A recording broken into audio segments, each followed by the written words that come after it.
Now you were a skinny kid. You don't have a massive bone structure. You said you were 98 pounds when you graduated high school. Yeah. When you started lifting weights, did your body just respond? Did you build muscle easily? I guess so, but not knowing it. So you don't see that changing over every day. Were they recognizing the talent right out the gate? I remember them saying, when I was a teenager, wow, you got great genetics. And I looked like, is that like calling me black?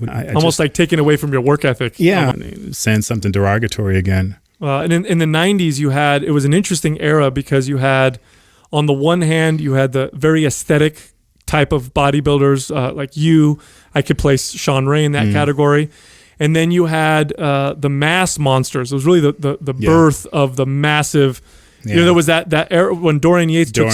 What was it like competing against Dorian? And in particular, I want to ask you, how did you feel when Dorian? Because Dorian, I'm not going to lie, was very dominant early on. Yeah. Then he tore his bicep, and he still, and he would win these competitions. Perfect score still. And with a perfect score, there's no symmetry there. Yeah. One arm, and no, but this is just politics. At the beginning, I was just happy to be there. Then I'm embarrassed on stage that I beat these two guys. You're kidding me. So you looked insane on that show too. I mean, just absolutely. It's crazy the way you viewed yourself at that time. I bet nobody else would think that. I bet probably people thought you were cocky, if anything. Oh yeah, 100%. Because again, I guess most introverts, they're extroverts on stage or in public. Because they're trying to hide that. I get it. I know. They said that about Michael Jackson and other great entertainers like that. But when they get out there, you can't imagine that they're uncomfortable. I'm uncomfortable in public when my arrogance started becoming even worse and I was my own worst enemy. But, competing against Dorian my first time, I can feel this guy's presence next to me. I mean, that's how much space he's taking up next to me. And that's all I thought about it. I didn't think I was going to win or anything like that. I know after the show was the first and only time I met the great Serge Olivia. You won that show. And I'm like, thank you. But I'm like, in my mind, I'm just happy to be there. Did you notice I got second?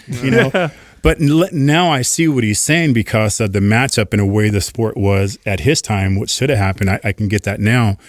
So as Dorian started having injuries, which it happens, but his analogy was go hard all the time, heavy as possible, most intense as possible. So you run into injuries. Kevin Levrone and Sean Ray were more aware and vocal. It's like, listen, okay, if you're winning with a perfect score and you have no injuries. So as me and Kevin and Sean were kind of more, I guess, pleasing to watch pose, we're better expressionists of ourselves or whatever. We knew that he wasn't. So how can you beat us? And we look at the score at the end of the day, it's 5-5-5-5. That's perfect. I'm like, wow. Shit, Dorian's, he's retiring. Flex Wheeler's going to be Mr. Olympia.